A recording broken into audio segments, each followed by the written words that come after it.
Welcome to Massive Late Fee. And now your hosts, Mark and Carol. Well, hello everyone. Welcome back to Massive Late Fee. My name is Mark. With me as always is my fiancée, Carol. How you doing today, Carol? Hey, what's up? Not much. It's been a good week. Here it is, April 18th, 1998. We've been quite busy, I would say. I feel like I haven't seen you the last few days, honestly. Lots of doings going on here at the old homestead, and just many things were in the process of setting up. Special stuff for you, our wonderful exciting. viewers, listeners. Soon to be viewers. Right. Well, maybe. But we've got things going on. Anyway, we did watch a movie, but I've got some news stories to get into first, Carol. Mark. Do you remember the Love Boat? No, Grandpa. Exciting and new. I mean, am I aware it existed? Aboard. Yes. Do I remember it? No. It's not that old. It's 70s. Oh, come on. 70s. It's older than me. You think so? Yeah. Well, we don't know, do we? Or a different age. I know. Anyway, there's going to be a new Love Boat. Love Boat, The Next Wave. Oh, wow. Get it? Robert Urich from Las Vegas anchors the new cast of Love Boat, The Next Wave in his role as Captain Jim Kennedy III. Sounds like the most pretentious boat out there. But it's, you know what the Love Boat is. It's all about, it's like a cruise ship. Mm-hmm. So it's all about cruising and getting love. Goodness. Make it sound so dirty. Well, sometimes it was dirty. But series premiere this week on Channel 50 UPN. Proving that some ships are more unsinkable than others, the Love Boat is returning for a second television cruise. The first question that comes to mind, why? That is a question. It's a lot of fun and it's a lot of sun and a lot of fun. It's a great setting, says UPN President Dean Valentine. I can just see this dude. It's like sitting behind a desk with a polka-dotted suit. Just like, it's a lot of fun and a lot of sun. Wow. That is quite the picture you're painting. Yeah. Whose network is airing the Love Boat, The Next Wave? The next question is the theme song the same? Okay, we confess. We like the bouncy little tune, just as we accepted for the 1977 to 1986 series for what it was: cute, predictable, and as easy to swallow as a pina colada served up on the upper deck. Now comes The Next Wave, starring Robert Urich as Captain Jim Kennedy, Phil Morris, son of the late Greg Morris of Mission Impossible, as the chief purser, and Joan Severance as the security director. What happened? Did it become a serial killer show? It is, actually, yes. It's about a serial killer aboard a cruise ship. Okay. The Next Wave. It means every time there's a wave, he kills someone. All right. That's going to be one busy killer. Right? The Love Boat. I hope they don't keep the same theme. But, so you never really watched The Love Boat, huh? I mean, I think I might have caught a rerun here or there, maybe, but... Captain Stubing and Charo and all those people. I don't know who those people are now. Sorry. What's his name? Isaac, the bartender. Hey, that guy. The Double Guns. Yeah, it's a pretty shitty movie. Or, TV show. And yet, they're bringing it back. Yeah. I believe it was, we do 90210, in case you guys don't know. We do a show where we cover 90210. Which is a show not created by, but produced by Aaron Spelling. I believe Aaron Spelling also produced The Love Boat. He famously did Charlie's Angels, but he was into a lot of TV stuff in the 70s, and I think he did The Love Boat. Well, Charlie's Angels was good, right? Define good. I don't know. I don't know. I didn't watch it. It was. I liked Kate Jackson, the brainy angel. Okay. But yeah, it was, I don't know. So you like Thelma? Yeah, more than Daphne, yeah. Jinkies. But speaking of love or like or whatever, does anyone out there love Michael Moore? The filmmaker? Yes, you know him. Good. Moore still singing the blue collar blues. Filmmaker insists economy isn't so great. The Dow has passed 9,000. Unemployment is lower than it's been in decades, and Michael Moore is glum as can be, even after a night at the Ritz. What is this guy's problem? What's the problem? It's the recovery, stupid, the filmmaker says. It's all built on a house of cards. One huff and puff, and he warns, and it'll all fall down. Interesting. So he thinks that our economic recovery is on a house of cards, and it's ready to collapse. He sounds like a fun guy. Right. Moore gained fame with Roger and Me, his irreverent 1989 documentary in which he stalked then General Motors Corp chief Roger Smith in a futile quest to get him to come see the devastating impact of auto plant closings in Moore's hometown of Flint. His new film, The Big Flint, One. Michigan? Yeah. Huh. I didn't know he was from Michigan. You didn't know he was from Michigan? No. He famously wears a fucking, like, Red Wings or Detroit Tigers cap all the time. Okay. Anyway, so his new film, The Big One, his puckish proposal for a punchy new name for the United States, has a simple message. What happened to Flint was no fluke. The movie begins showing in the Detroit area April 24th. Maybe we'll see it. Maybe. The Big One. That's his idea for naming the United States. That sounds dumb. Yep. Any other opinions? I don't think we're going to do the documentary. Oh, you don't want to watch it? I don't know. I mean, I will if you really want to, but it doesn't sound great. I don't know. Speaking of not sounding great, there's a new kid show out there. Holy Tomato. See how that headline? I see you looking at the headline. See how that headline says Holy Tomato? Uh-huh. The characters in Veggie Tales videos get their religious message across with attitude, not platitudes. Oh my God, my little niece and nephew have watched this show. But Veggie Tales, Veggie Tales. is that how it goes? Yeah. I am not familiar with it. It's not good. But what so it's called Veggie Tales, right? Uh-huh. None of them are actual vegetables. Well, here's the thing. So there's Bob the tomato, Right. who is a fruit. Right. There is Larry the eggplant or whatever, also a fruit.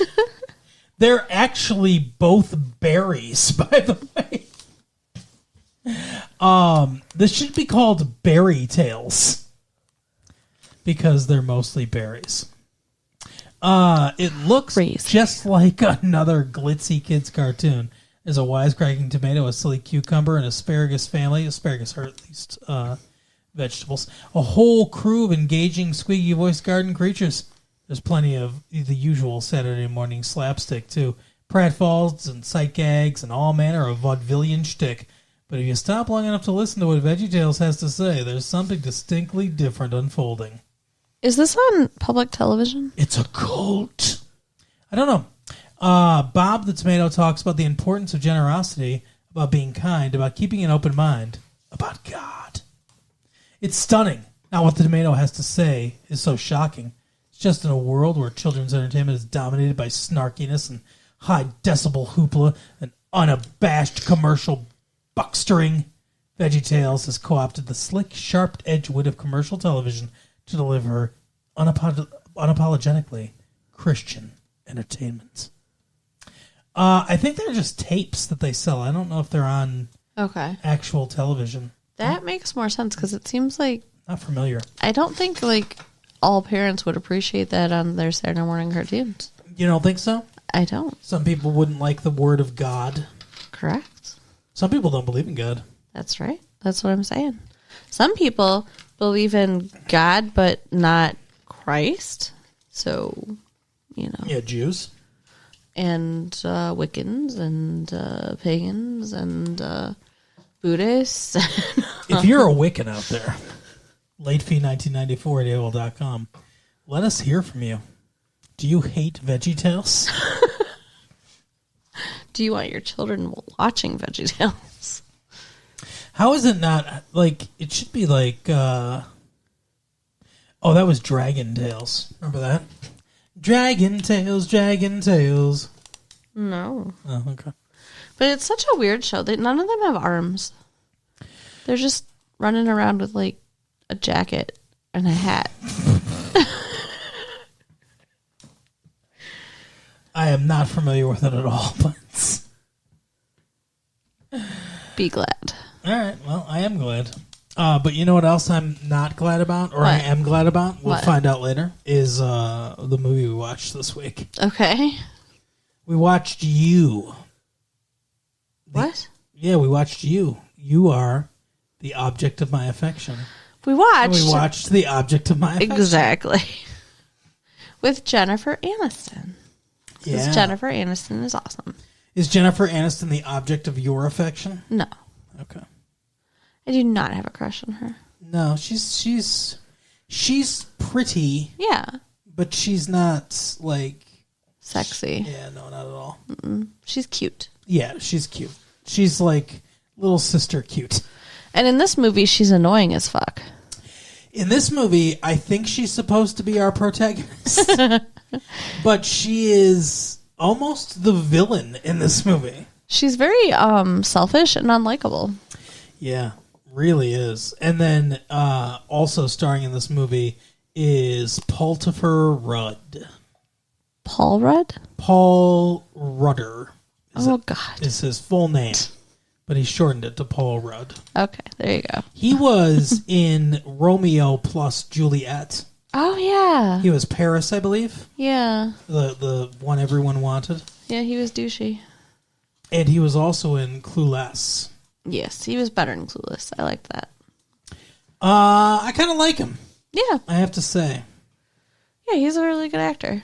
And he plays a gayman in this movie, and I appreciate that he doesn't play into stereotypes. Yeah, he's not, like, flamboyant or, overtly. He plays a human Homosexual. He plays a human being who happens to be gay. Exactly. And I like that. Yeah. This movie, I think, is fairly good at portraying homosexual relationships Sure. and homosexual people as people with normal relationships. Yeah, I think that most of the characters in this movie are fairly realistic people.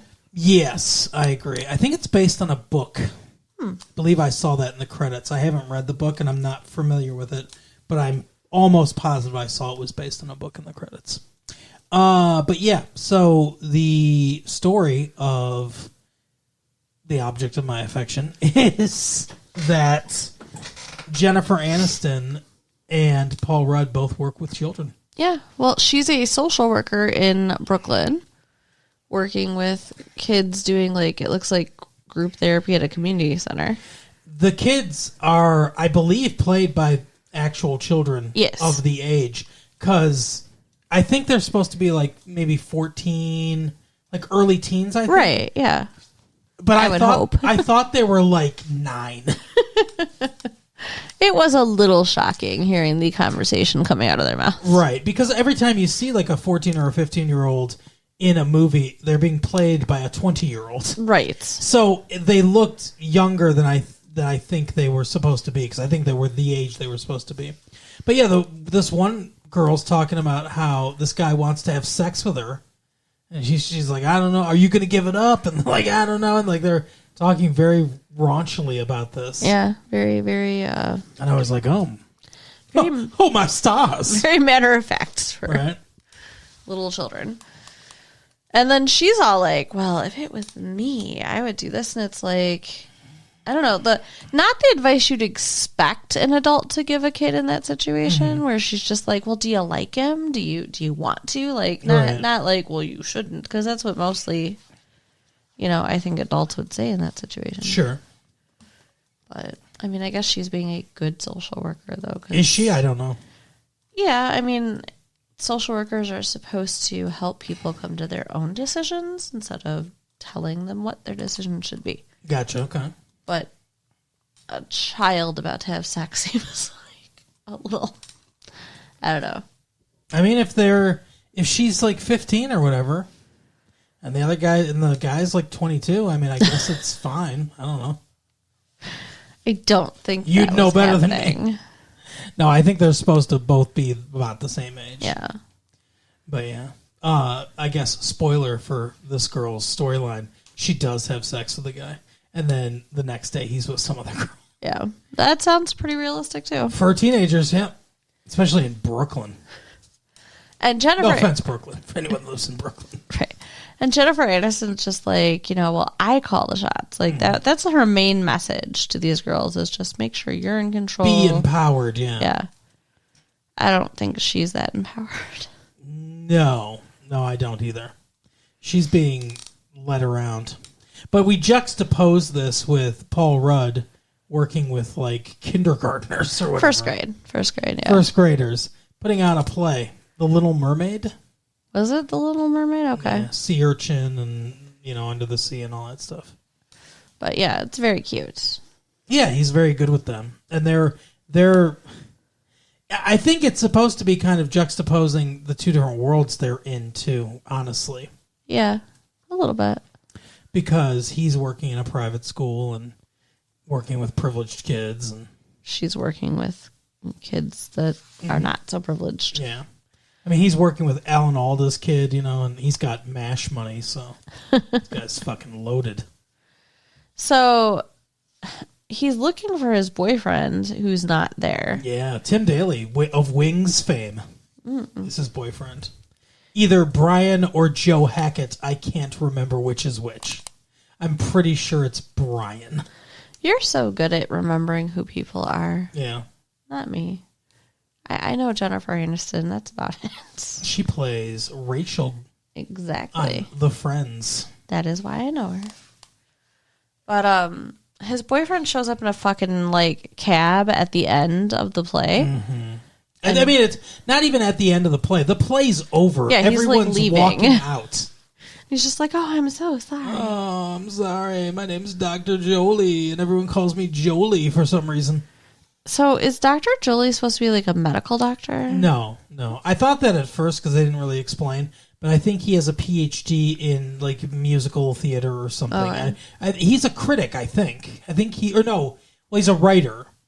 But I think he talks a lot about the one thing that they go to, the symposium or whatever, he's talking a lot about musical theater and adaptations of Shakespeare's plays and things like that. So I think he has a PhD either in literature or, theater or something like that, or both. So these two men are invited to a dinner after this with one of the kids' parents who are super rich. Yeah, Alan Alda and I can't remember his wife's name, but she's been in some things. Yeah, I've seen her. But yeah, so they insist on the boyfriend insists that they go, even though he wanted to spend the night talking to him and stuff. And it's something's up. Alan Alda is like a publisher. So he plays, I can't remember his name, so he's just Alan Alda. But the actor Alan Alda is also a publisher. And he keeps name dropping things like, we just got, Oprah's new book, or we just met with Colin Powell. Yeah. He's like, I remember Bill Styron lived in a place like this. And it's like, yeah, you're on first name basis, where you're on nickname basis with William Styron, author of Sophie's Choice. So when they get to this, fancy ass dinner party, and what's the guy's name? The main character? Paul Rudd. Yeah, okay. So Paul Rudd and Jennifer Aniston get sat next to each other. I think his name's Charles or something like that, or I don't know. Her name's Nicole or something. God, you would think that we'd write down some names before we sit down, wouldn't you? I mean, to me, that's Jennifer Aniston and Paul Rudd. Yeah. And it turns out they're probably the only two people there that aren't rich. Yeah. But 100%. Or no, it's not him and Jennifer Aniston. It's Jennifer Aniston and his boyfriend Well, that's who are sitting together. okay. Yes, they're sitting together at the table. When they have the actual dinner. Oh my God! Stop looking at me like that. What? How am I You're looking looking at me like a deer in headlights while I'm trying to describe the thing, and you're making me nervous. I'm sorry. I know you don't remember anything, but it's okay. I do remember. I remember that afterwards, like, Jennifer Aniston's talking to Paul Rudd, and she's Yes. like, oh, your boyfriend said you're looking for a place because they live together. Yes. And, like, how do you hear that from a person? Why would you think that's appropriate? Like, the whole thing was weird. She thought he knew. She didn't say, oh, your boyfriend said you're going to be looking for a place because he's breaking up with you. Fuck you, and then gave him two middle fingers. No. She was like, well, I have a spare room or whatever you can move into, like in Brooklyn. And he's like, oh, well, okay. And she's like, or she says something. She's like, I live in Brooklyn. There's good places there. And he's like, okay. And she's like, if you're for a place, a new place.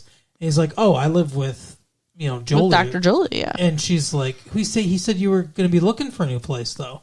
And then she can see on his face, she's like, oh, my God, you didn't know that. Like, that's so stupid, though, too, for Jolie to, like, tell her that before he broke up with him. Yeah, he's a fucking asshole. Like, why? Why would you do that? I don't know. I'd love a movie about Dr. Jolie, to be honest with you, to break down the psychology of this fucking pretentious piece of shit. Right? Because we don't spend enough time on him at all. No. In this movie. Well, and when they break up, like, I mean, he's been cheating on Paul Rudd. Yes. He is just a complete douche about it. With one of his students. Yeah. Creepy. Ugh. He's like, I'm turning 40. God forbid. And my little brother is dating a hot redhead. What? From Wings. Oh.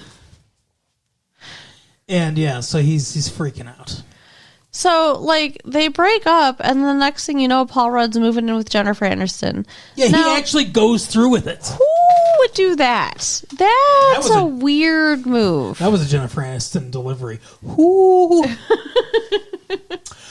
How does she talk? She's like, well, okay, like she's got that. Do it. Do your Jennifer Aniston. I don't do a Jennifer Aniston. Do your impersonation. Come on, everyone's willing to hear it here. I don't know. I don't do impersonations. Oh, so you're not you. You're kind of there though. Okay, like she's all tight-lipped and stuff like that. Sure. Anyway, so go ahead. Who would do this? That just seems very weird that he's moving in with this complete stranger, and it's not like, I mean, they both have grown-up jobs. It's not like he's unemployed and has nowhere to go and needs, like, help. Right. Like, just find an apartment. Well, apartments in New York can be expensive. Okay, but I mean, like, was she actively looking for a roommate? No. I think she kind of was. I guess. I mean, like, her boyfriend was upset because he wants to move in with her. Ira from Mad About You is upset. He is a, like, pro bono lawyer or whatever. Not pro bono, what do they call it? Like, pro bono's the term. Is it? Okay. But I don't know that he only does pro bono work. He might. Well, but yeah, I mean, he's trying to help people. She's trying to help people. Like, they both seem like decent people. Here's the thing. Their relationship on paper makes 100% sense. Right. They're both, like you said, they're both trying to help people. They're both for the little guy, like people that go into social work, and I would assume people that go into pro bono law work have similar mindsets about making the world a better place and stuff like that. So on paper, they make perfect sense, but in reality, at least in the reality of this movie, they do not. No, she doesn't really seem to like him. No, she does. You're right. She doesn't love him for sure. I mean, at one point, Paul Rudd asks her if she loves him, and she goes, yeah. Yeah, it took a long time. Not the way you would say you love somebody. No. And, like, I think he loves her. 100%. I mean, I know he wants to, like, live with her and stuff, so. He loves her, and it's one of those situations that happens sometimes in relationships where the one person likes the other one a lot more. It's kind of sad to watch. It was a hard watch, their relationship. This whole movie was a hard watch, really. Yeah. So she ends up pregnant. And she's not sure what she's going to do about it. She goes to the school and interrupts Paul Rudd's class to, talk to him about it, which I think is kind of crazy. Like, right there, that's when I think everything kind of goes off kilter, where it's like, this is her problem. And instead of dealing it with, like, an adult, she's interrupting his life to help her deal with it. Well, we get a montage before this of them, because they're strangers. Yeah, when it starts out, they are. But they become really good friends really fast. We get a montage of them, like, and Ira from Man About You is all kind of like, I mean, he's a little, like, you can tell he's a little threatened and stuff like that. But Paul Rudd's gay, so it's like, whatever. But you can see, like, Jennifer Aniston, like, falling for him. She's doing all the couple things with him except sex. Yeah, they're going to dance class together, and they, like, snuggle and watch movies, and they're getting really close to each other. And she tells him first. Yeah. First person she tells she's pregnant. It's weird. Like, why would you not tell the dad? But she waits to tell the dad. She waits a long time. She doesn't even talk to him after she finds out she's pregnant for like 3 weeks. Yeah. What the fuck? She stops calling him. Crazy person behavior. That's not fair to him. Like, he didn't do anything wrong. And she's like, she says, it sounds reasonable at first, because she's like, oh, he'll like force me into, doing something, or like force me into, I need to know what I'm going to do before I come to him. Or otherwise, I'm going to end up doing what he wants to do. Which is like, okay, fair, I guess.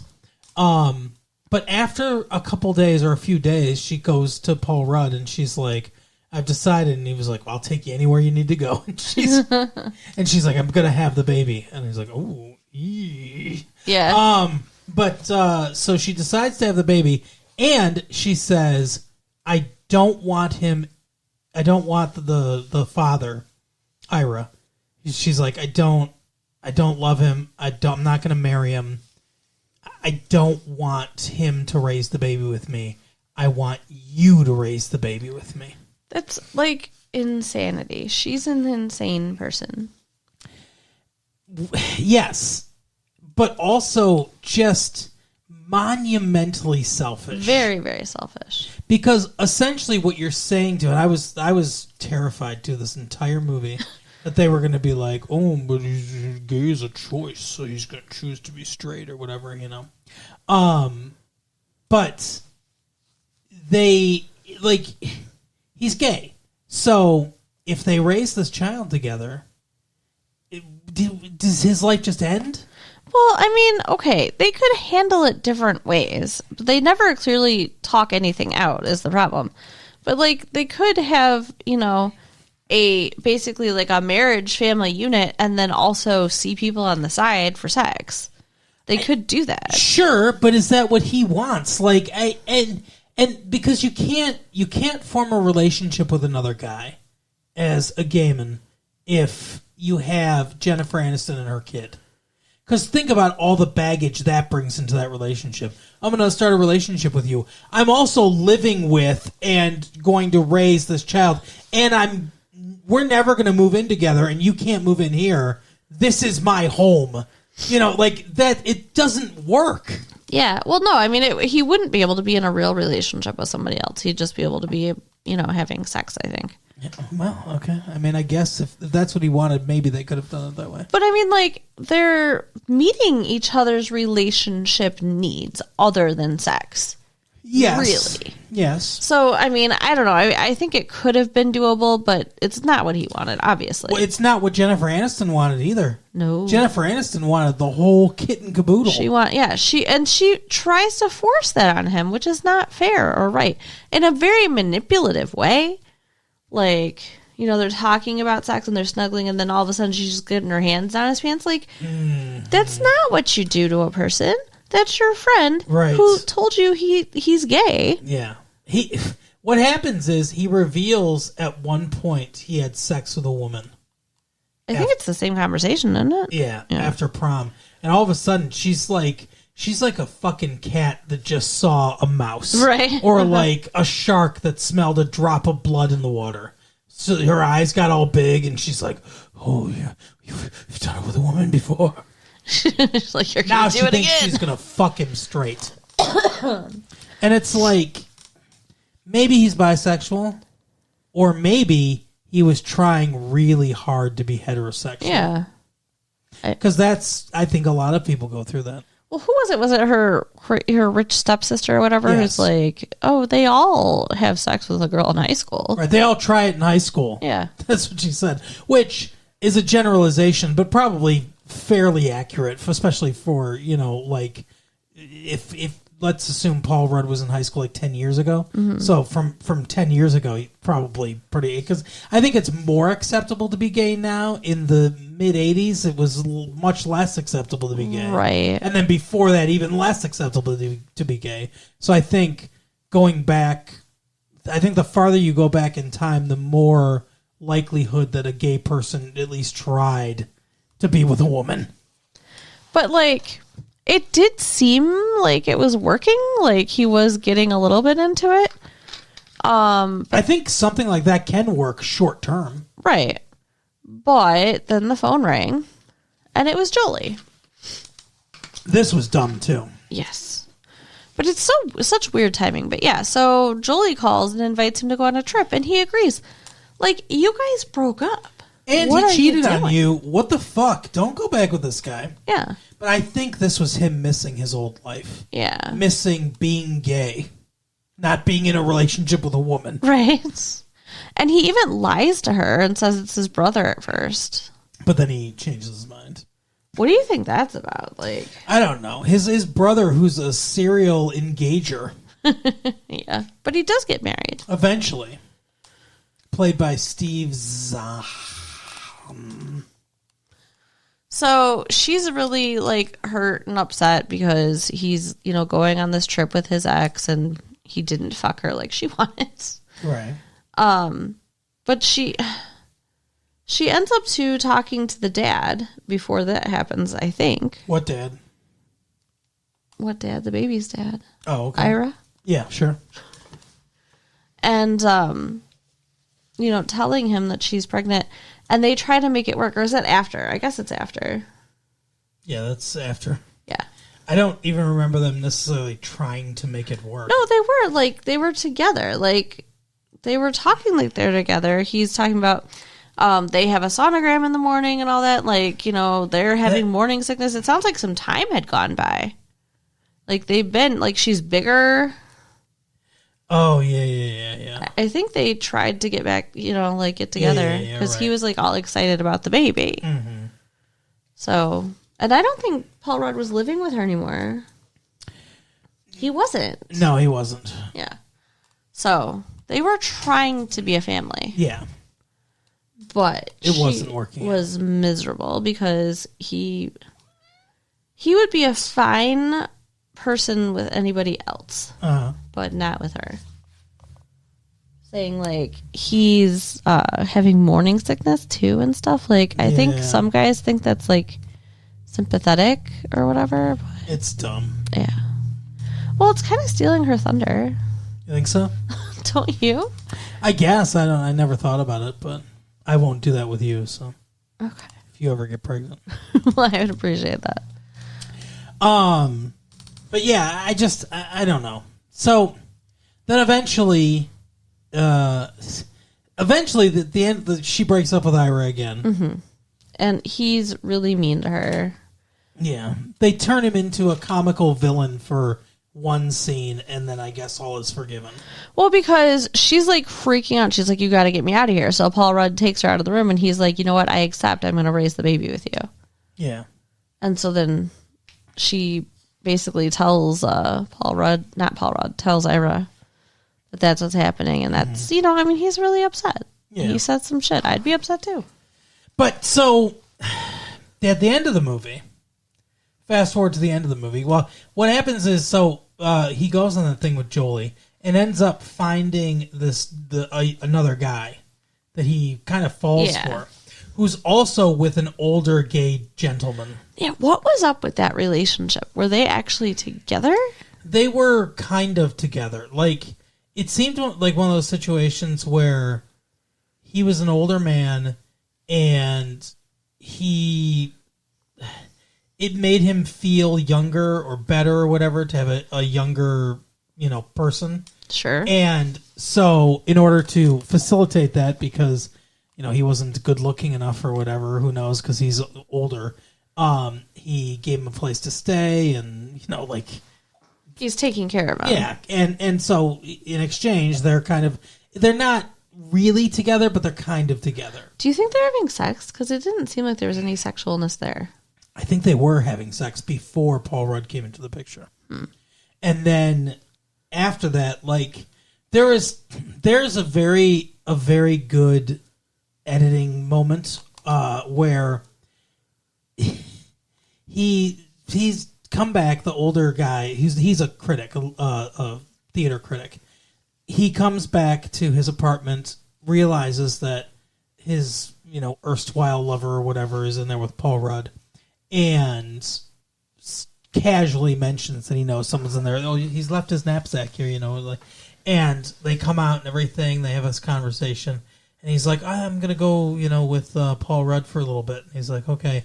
And then they leave, and instead of, the door closes, instead of cutting, they stay on him for just a beat or two longer, and you can see the sadness in his face. He actually later, when he's talking to Jennifer Aniston, because they invite them over for Thanksgiving dinner, he gives us the title of the film. And he says, it's a sad thing when the object of our affection doesn't feel the same way, or something like that. Because it's something they're both going through. Yeah. Jennifer Aniston is now... See, this whole situation worked until one of them wanted something more. Right. And then, actually, Jennifer Aniston wanted something more from him, and he wanted something more from a guy. Right. And then it kind of starts to fall apart, and there's a lot of resentment, and she gets very angry at him for being never around and stuff like that. Yeah, well, she didn't even realize something was going on with Paul Rudd and this other dude, because he wasn't being honest with her. Right. And then at the Thanksgiving dinner, this older guy says to her, us being in the room next door when they're together, it's awful, and she's like, what? Right. And then he says to her, think about who's at your Thanksgiving dinner. Yeah. You're the only woman. Yeah, You're the only practicing heterosexual. Right. And what happens when all the men find other men? He's like, don't set up your life so that you're alone in the middle of it. Which was really good advice. Oh, yeah. But it kind of ruins her. I think he broke her brain. Like, she just gets psycho mad after that. She really does. And she just rants and raves at Paul Rudd about how that she wanted him and everything. Yeah, but it's like, she has no room to be angry because they weren't committed like that. And he's gay. Yes. Just because he agreed to raise a child with her, though, they didn't say, hey, we're not going to sleep with other people. Right. I don't know. I don't really like her. No, I don't like her character either. So we get to the end of the movie, and it turns out that Paul Rudd is now working at a charter school. No, it's the same school. Is it? He's the principal. Oh, He got okay. promoted to principal. It's the same school. Okay, gotcha. But he's working there, and Jennifer Aniston's with this police officer that she met. Yeah. Ira's with someone else or whatever, but he's friendly with her. So they're together. They're not together. They're raising their child together. Yeah, they're raising their child together, but she's dating somebody else. Paul Rudd's dating the guy that he liked. Who's still with the older gentleman's still there. Yeah. As part of this whole thing. Is it a 3-person thing now? I don't know. Yeah, that was weird. He shouldn't have been there. He seems closer with Jennifer Aniston and her new boyfriend, though. I think he was getting companionship from them. Okay. Because she was like, oh, come over for dinner. He's like, oh, you've had me over for dinner like 3 nights already this week. You two should be alone or whatever. And the guy's like, no, we love having you over and stuff. So I think that it was more to sum up, that's kind of where I'm going. Like, sorry, we've gotten to the whole. I mean, not to completely sum up, but like to talk in generalities about what we thought. I think the movie is trying to be about not alternative families necessarily, but the complexities of relationships and the many different types of relationships there are, and the many different types of love that people can have for each other. Right. Well, and like the little girl's talking about, oh, I was the luckiest kid because I had all these people there to see me. And, and she does. She has a lot of support. Right, yeah. But, yeah, it was a weird journey. I didn't necessarily dislike the movie, but there are things that Jennifer Aniston's character really bothers me. Yeah. And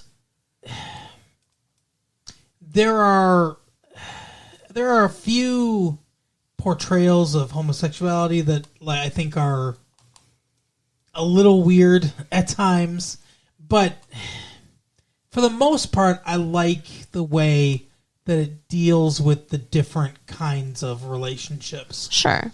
I don't know that I fully understand what it's trying to say exactly, though. Okay. Like, what do you think the point of the movie is? I mean, is it the different types of love that can exist and, there's no one-size-fits-all kind of thing? I mean, does it have to have a moral? I mean, I thought it was just an interesting story. Well, I think everything is about something. I don't think even bad movies, I think, are about something. Or they're trying to be about something. I don't think anyone sits down and writes and is just like... I mean, people will write... the stuff I write to entertain people. But there's also a point of view behind it. Right. I think there's a point of view behind everything, so... I don't know. I mean, I guess so, yeah. All different right. relationships. I know. Dynamite dropping. Shut up. No, I just I don't know. I'm thinking about I don't know what the point of the movie was either. I think it's supposed to be about the different types of relationships. That's my theory. Okay. But I mean, do you think this is a happy ending? I thought it was, yeah, because the little girl feels loved and supported, and everybody ends up with somebody. Nobody's alone except maybe the old dude, but he's got companionship too. Yeah, I think that I don't know. I feel the ending of this movie gave me a large sense of incompleteness. How so? You mentioned that, and I don't understand it. I don't. So she's with the cop, right? And her sister-in-law is like, okay, you've proven your point. When are you gonna, drop this guy? Yeah, that's awful. Kind of thing. And I don't know if it's because he's black or what. If they're trying to say she's racist, that would make sense based on her character, I guess. But are they a good match? We don't know. They didn't give us enough information to really know if they're a good match. Is that relationship going to work? I don't know. I feel some apprehension for the little girl. I don't want her to get attached to this dude and this not work. You know what I mean? Then there's Ira. And Ira's not with anybody really because he'd broken up with that one girl. So, and they're not... They definitely don't say there's somebody else in the picture. Huh? I thought you said that he was with somebody at the place, and I'm confused because I think he was just next to Jennifer Aniston because they scan the crowd and they show him and then they show her next to him and their daughter is now 5 or whatever. It's been years. And she's in the play, and you think for a minute, oh, maybe they're together. And they pan a little bit more, and you see the cop. Now, here's the thing with this cop, okay? He liked her. Mm-hmm. He was into her. She completely ignored him, again, being selfish Jennifer Aniston. Right.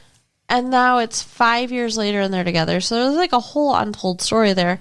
And I would have to assume that their relationship is pretty far progressed because it's been years. Yeah, but they're not married yet. No.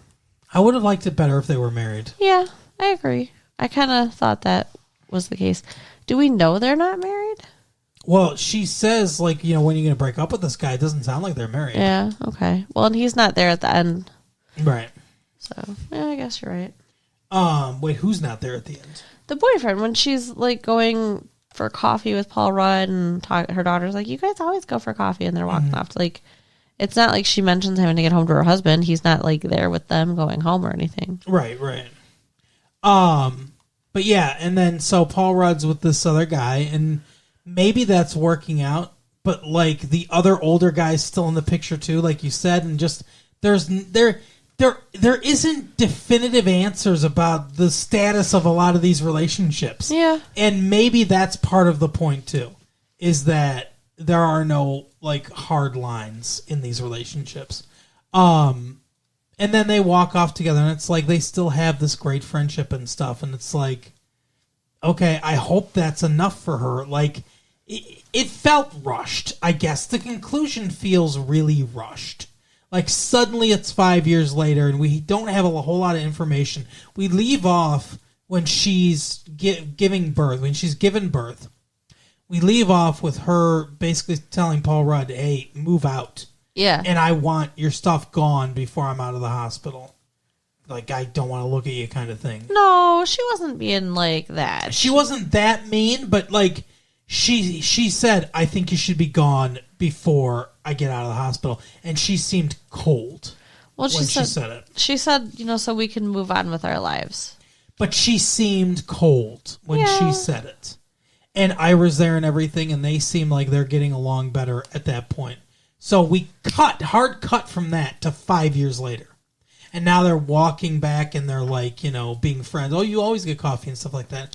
And it's like, so we go from that extreme to 5 years later and everything's resolved. And we don't see any of the resolution on the screen. It's a little jarring, and it's hard to know exactly what the status of everything is. Agreed. Yeah, there's a lot of unanswered questions. So that would be my main criticism with it. But mostly I liked it.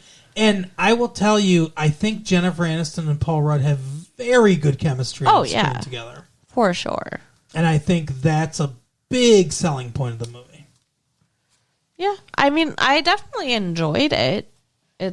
It was just, it's very weird. And her character was annoying. I'd give it a recommend, but I almost would say wait to rent it at Blockbuster. I'm going to say it. I'm not even going to almost say it. Yeah. Because I don't think it's enhanced by the big screen in any way. I don't think it's enhanced by the big screen. I also don't think there's a rush to go see it. No, it's fine. Like, I will recommend someone see something. And my recommend of seeing something in the theater is based usually on, is it enhanced by it, but also, is it something, go out and see it right away. Right, because it's so good. Yeah, I wouldn't call it that. No. I think it's a wait to rent. I agree. I basically have 3 rating systems. Go out and see it, wait to rent it, don't ever fucking watch it. Do not waste your time, yeah. But that is the episode for the week, Carol. So you can write us at latefee1994 at AOL.com. Yes. Check out our website at www.retrolatefee.com and share the tapes with your friends. All right, we'll see you next time. Bye. Bye.